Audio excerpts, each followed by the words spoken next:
আজ শনিবার 10 মে 2025 তারিখে উপদেষ্টা পরিষদের এক বিশেষ সভা অনুষ্ঠিত হয়।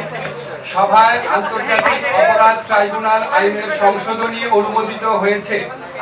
সংশোধনী অনুযায়ী আন্তর্জাতিক অপরাধ ট্রাইব্যুনাল কোনো রাজনৈতিক দল, তার অঙ্গ সংগঠন বা সমর্থক গোষ্ঠীকে শাস্তি দিতে পারবে।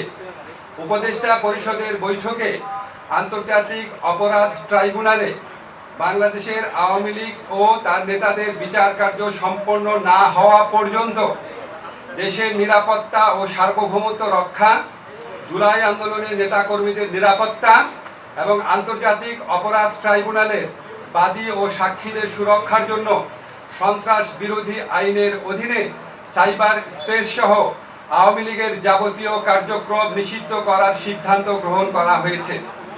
এ বিষয়ে প্রয়োজনীয় পরিপত্র পরবর্তী কর্মদিবসে জারি করা হবে।